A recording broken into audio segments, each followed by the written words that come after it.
nze siriimu oba ffe aba living agriculture, we are always open and transparent. That's why we decided to establish this media. Whoever is viewing to benefit in it. Let me remind you again. Mbagamba bulijjo era nkyabagamba. Please, we are fundraising for our camera. Kino nkyogera na buwombeefu. Mutebi is caught up with the camera. Living agriculture desires the camera. Kuba bino byonna bwe tuba tetulina kamera ya living agriculture as living agriculture tetujja biteekayo. I humbly request you, bwe muba musobola, we are not forcing you, but if you feel you have the interest of supporting and promoting living agriculture, please contribute for that camera. Ebimu munyiga ne mugamba oluusi njogera ebitasaana, but how do you see and how do you feel that at the episode you were expecting to come next, it has not come? It is due to the camera. Mbegayiridde whoever is viewing. Mutebi's number is always on that screen. My number is always on that screen. Konnake muba mututeereddeko. We appreciate. Naye nga tufunye kamera eyaffe, other than hiring, other than begging. Tuddeyo mu byenkoko. Now, you always ask, how long does these chicks need to stay in the brooding room? It depends on the breed. It depends on the feeding. It depends on the management. If it is layers, mu brood erina okumalamu emyezi 2 in that brooding room. Why? We need them to grow at the rate we need them to grow. At times you complain, nze bwemera ebyoya nga njijjamu. These chicks grow due to the temperature from the pot. Ekyo kye muyina okumanya. Naye bw'olaba nga zimeze ebyoya zonna, if the feathers have grown all the body, remove the pots. When do you stop putting lights on in the brooder? You should not stop at once. Do it gradually. If they have reached 1 month and a half, put on light at 6. The following day, put on light at 8. The following day, put on light at 10. The following day, put on light at midnight. The following day, don't put light, because they go on getting used to the environment. But once you remove light at once, zigenda kufa. When they pile at one space, kiba tekikola. When we talk of water, enkoko zino zeetaaga amazzi 24/7. At least they may miss the feeds, but water must be there. And always our drinkers have to be clean. Abamu mugenda numukyusa emmere oba drinkers zino nga nkyafu. We have some diseases which are caused by hygiene.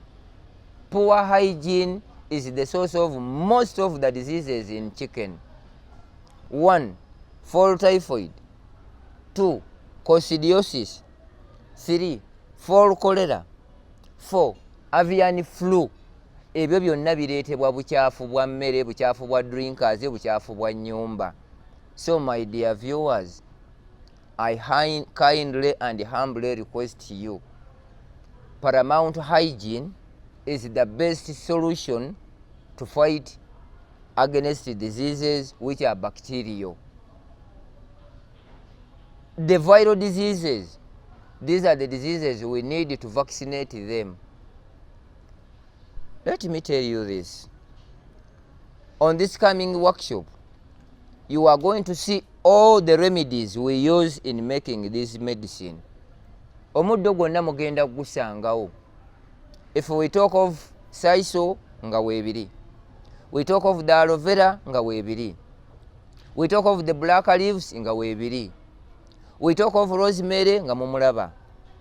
We talk of the muruko nga mumulaba. We talk of pine nga mubulaba. We talk of red pepper nga mumulaba. Buli kimu kyonna kye mwetaaga kye tukolamu eddagala lino honestly mugenda kisangawo. Lwaki? My mission and vision and objective is to see that every viewer of living agriculture become a veterinary officer of his or her own farm using the remedies. Lino eddagala ezzungu lye mukozesa nkiddamu. I'm not fighting against the chemical medicine, but my viewers, we have the problem of cancer disease, and the cause of cancer disease, it is the food we eat treated by the chemical medicine. Wano government wembasabira abamu mulaba living agriculture eno, make sure you come out and support what we are doing, because as a veterinary officer, if you treat an animal by any chemical medicine and it fails to recover, will be slaughtered. And as a vet, it requires to take 3 weeks. 1, before slaughtering it. 2, before selling the milk you milk from that animal you have treated. Naye baani abo abakisobola? The medicine you use, it is chemical. And whoever eats what you have slaughtered when it has been treated 3 weeks earlier, amazima amatuufu, by the end of 5 to 10 years, you will see the accumulation of cancer.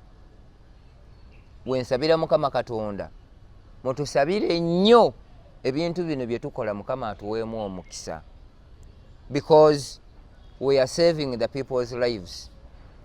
2, we are reducing the cause of cancer. 3, all the chemical medicine is made from remedies.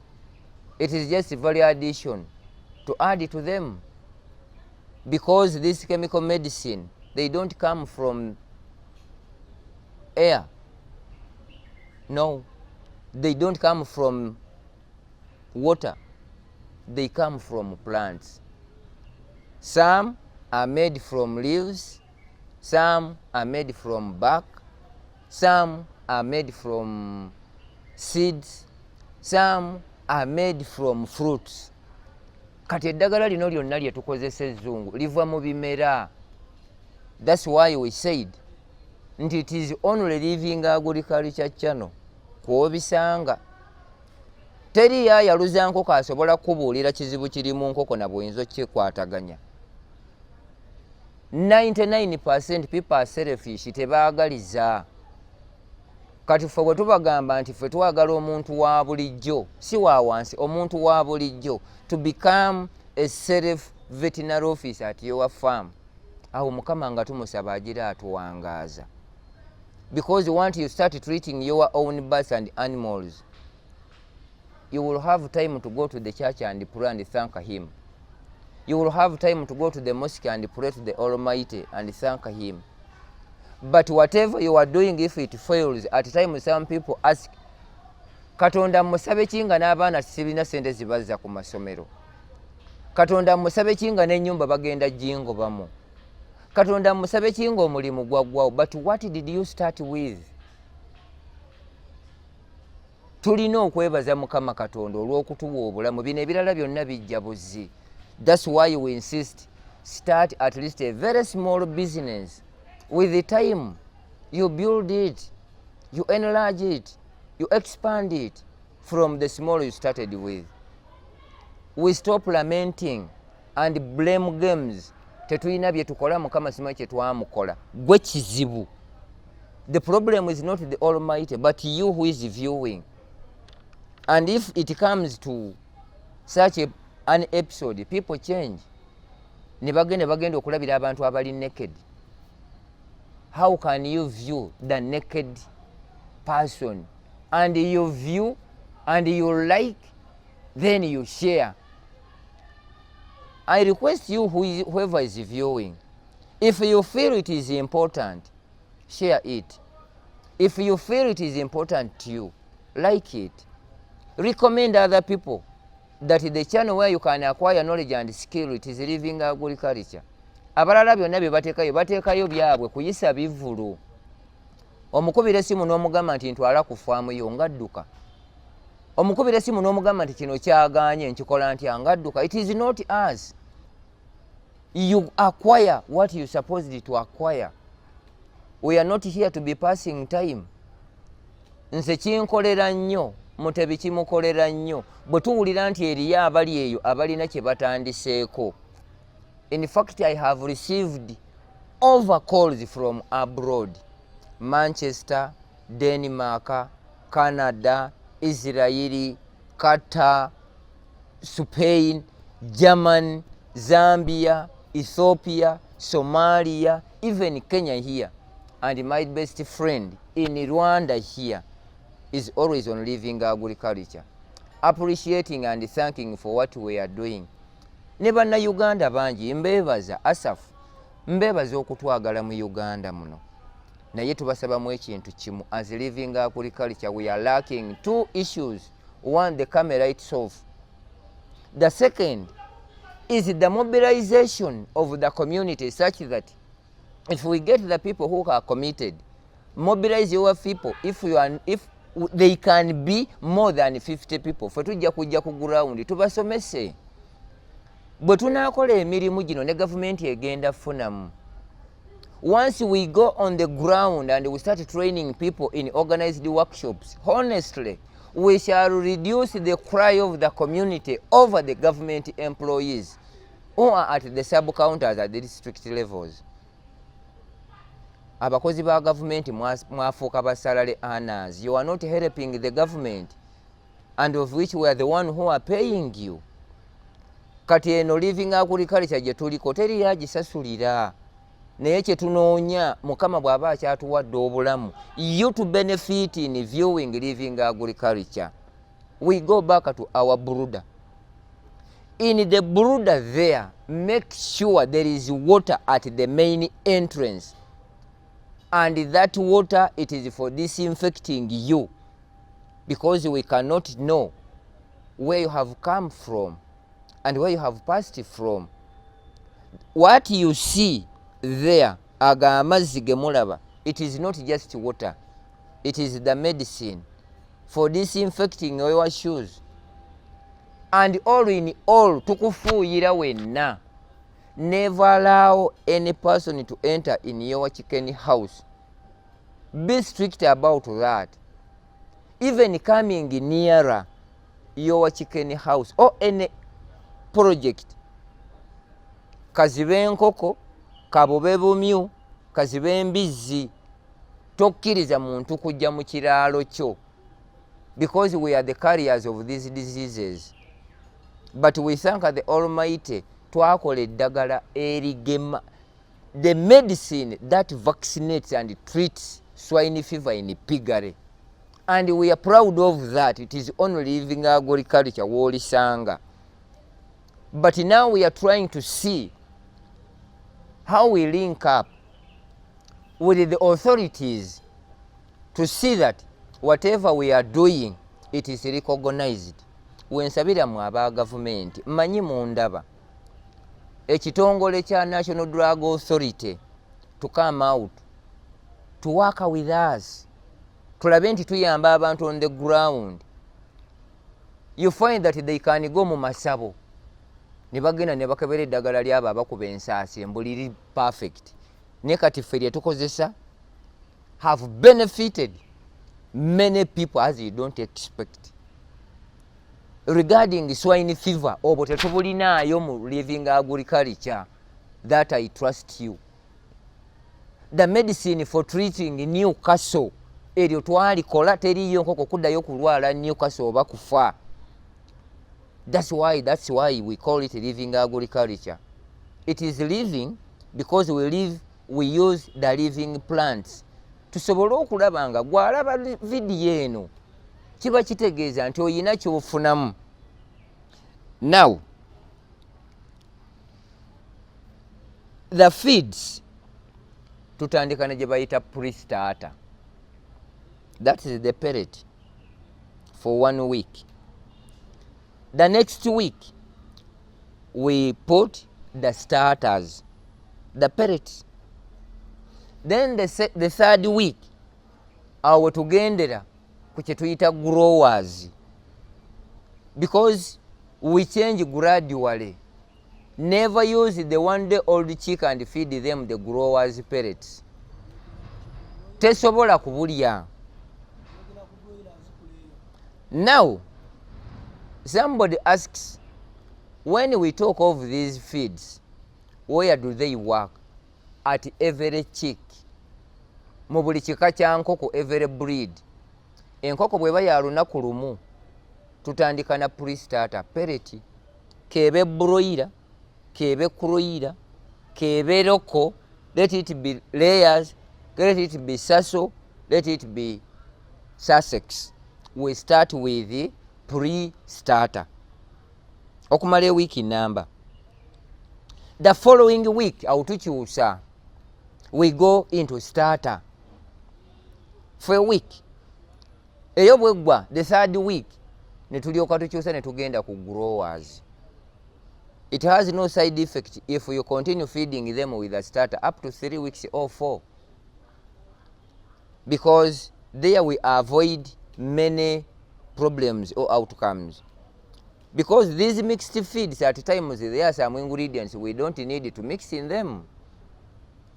Ate kino mbagamba, if you have enough land, plant the lab or the jack beans.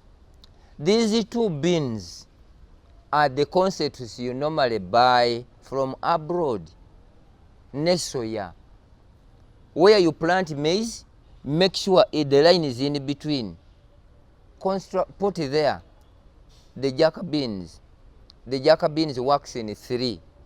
1, the leaves are fertilizers. 2, the leaves are animal feeds. 3, the beans themselves or the fruit, it is the concentrate. And we harvest it 3 seasons.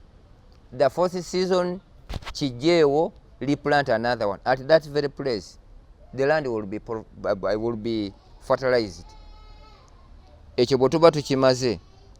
Now, if we are into into broilers, we start with the pre-starter. Day 1 to 7 days, we go into to starter. 1 week to 2 weeks. Then we go to growers. 2 weeks to 3. Then finisher.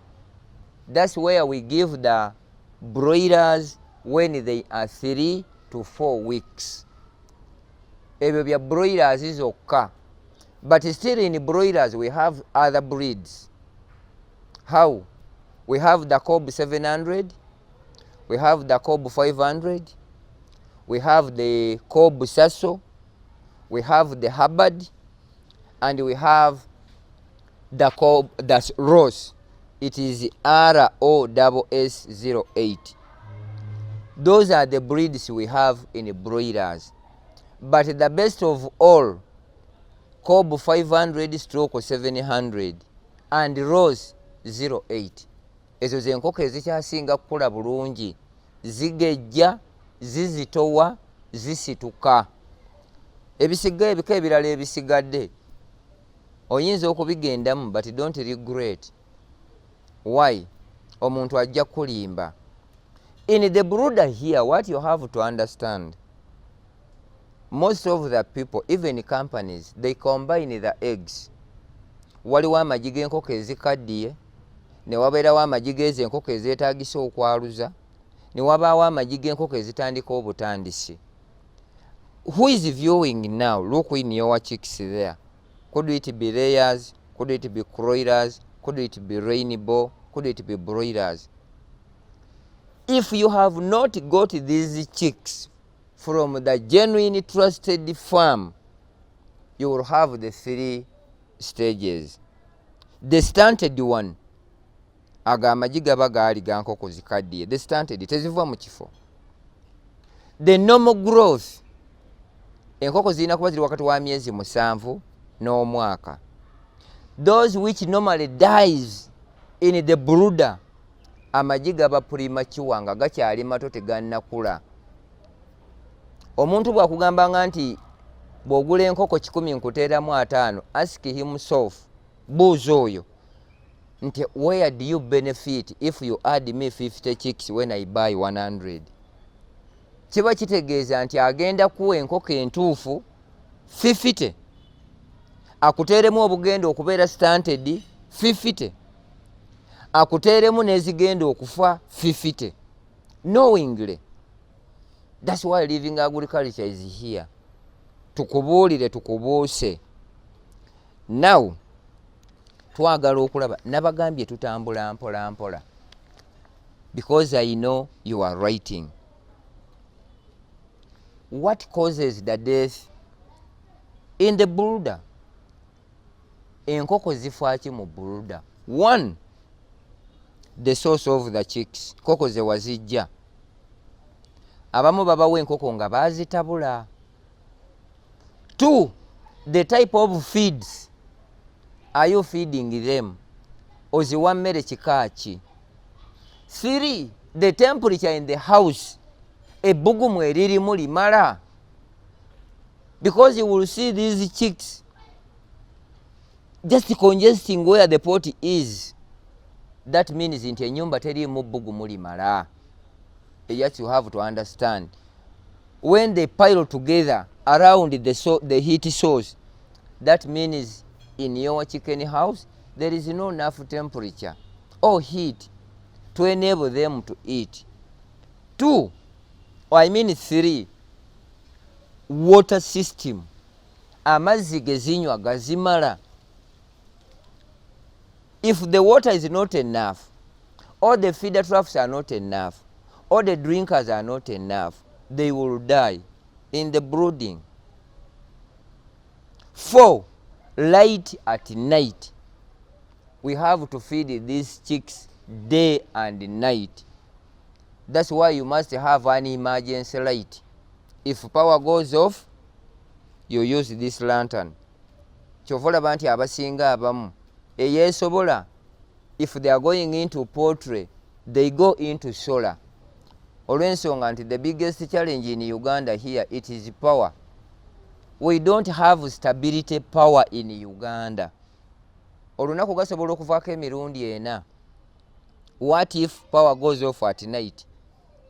Obukoko buno, they will be stressed, pile themselves in one space or in a corner, finally they will die.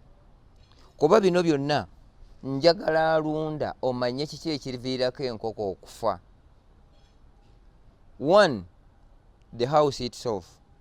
2, the source where you got these chicks. 3, the feeds and feeding. 4, water system. 5, temperature in the house. Ebyo bw'obanga biri ironed out, tejja kufa wadde enkoko n'emu. Ekisembayo nti whoever is viewing now, make sure you are in touch with the supplier of these chicks. In case of anything, when can respond to you. Naye mwe banaye mwe abaaluza enkoko, don't be money minded and money makers. Because if somebody brings his or her money to you for the chicks, what does it cost you if he calls you to know the situation of the chicks you supplied to them? But you in most cases you blacklist their numbers, and which is bad. Omuntu waba akuwadde sente za kukubira enkoko ze bwe zitambula and you blacklist his number or her number, that is breach of agreement and trust. Ffe bye tutakola. Ate nammwe abamu muzunga nnyo mwagala nnyo enkoko eza layisi. You always want cheap things. Nina gwe nagambye nti leeya nga leeya eye Belgium oba Netherland ya 15,500. Nangamba nedda nga waliwo eze3,500. Kati nze oyo kasasiro, don't relate us to other companies. Why? Because when you go to those cheap ideas or fake things, and then you we relate them to us why we are expensive. We know the reason why. Always cheaper things are expensive. Ojja kwagala ebyalayisi osigale ng'ofiiriddwa. It does not make sense. Eriyo enkoko eza broiler ze batunda 1,800, but ask yourself, one egg, it is at 2,300, imported from Turkey. Kali lituuke Uganda oliteeke mu kyuma ofune box, even the vaccination ogitunde 1,800. Is that really? Oba olimu amagezi agatoola, even the layers oyina gamba nti tuzitunda 3,000, mubuuze ozijjawa. Kitegeeza agenda kuwa obuli fake ne zitava mu kifo. If it is local ya 3,500, muwoza ate za siringi 1,800 oba 1,500, it is okay. Kisoboka. Broiler ya 3,500, naye broiler ya 3,500 direct kuva India. Naye muno osobola ogigula 1,500, naye nga ey'olukumi make sure and get informed nti ezimu zibanjozeemu nga n'ezimu zeezaalamu. That you have to understand. Now, what do we do to ensure that these chicks, they don't die in the brooder? We should prepare our brooder according to the number of birds we have. We keep on expanding. Buli lunaku enkoko lwe zikula tugenda tugaziya ekifo kye twagenda nga we demarcated. Once you leave these young chicks to rotate around the entire house, zigenda kufa. Reason is being they need to be together such that they get heat which is enough. Now when you see that there is too much heat, jamu ensuwa, remove the pot and give it an allowance to 2 to 3 hours, then return them. How do you identify that there is too much heat in that room? You find them gasping, nga bussa nnyo. They run away from the heat source. Bwekweka eri ku mabbali. Awo bumanya nti there is too much heat in that room. Bujja kufa. And if there is too much heat in the room, constipation will take place as an advantage. If there is no enough heat in the house, okimanya otya, they make a noise. They congest together. Massively they die. How do you identify that the temperature is normal? You hear the sound of the pigs eating the feeds. Tezikaaba. Bonna buba busirise. Those are the basic and the major tactics ze mulina okumanya. But still I remind you, nga 25 omwezi guno, it is our workshop. We are going to be at Bulondo farm. And the entrance ya 5,000. Gwe ne bw'oba ng'oli bweru nga wandyagadde ekintu kyaffe okukitambuza nga bwe tukyetaaga. Some people buy the table of 5 million just for music. N'agamba nze nsasulidde emmeeza eyo $1,500,000. Naye nga where they are going is to show their nakedness, homosexuality, just being naked.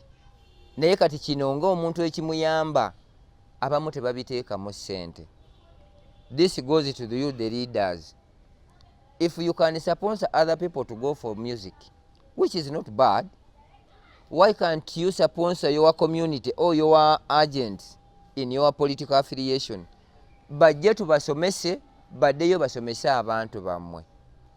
It can make sense. If you are viewing and you are a veterinary officer there, abamu mweteekamu engezigezi, mboze nasoma ne mmala, naye nga ne bye mukola temubitegeera. Come and attend this workshop. We train you. We refresh you. Omanye kiki omuntu kyateekeddwa okukola. because living agriculture is to empower every person regardless of your profession, your nationality, your tribe, your religion, your age, or where you reside. Abali ku living agriculture kuno bali worldwide. That's why I mix the kalimi. Nina bamama bange abali ebuyikwe naye nga balina amasimu. Sijja kufukumula luzungu lwokka. I'm not a mzungu. I'm a Ugandan. It is me and you who is viewing now. Be open. Be open-minded. This mindset of saying we cannot go into poultry, what can you go into? Enkoko zirya nnyo, gwe ddi lw'otalya? And what causes these chicks to be eating too much? It is due to the feeds. Mutabula emmere eri fake. And these feed sellers, honestly, they add the sawdust. Batekamu empumbu. Mwabali e Uganda wano nga muli Kampala, gende Nateete, gende Katwe, gende Bwayise, wherever there are sawmills of these timbers, you will find these sawdust packed in buveras, bigenda gye batabulira mmere, which is bad. Bane Mukama agenda twokya omuliro. Ng'ebyo bye tukola bya bwewusa kwagala kufunamu ssente. Ffe bwe tuliba tugenda mu ggulu, ffe tulibaleeteranga enku ezibookya. Why? We give you what is in our own, from the bottom of our heart. Because what we do, it's what we want you to do.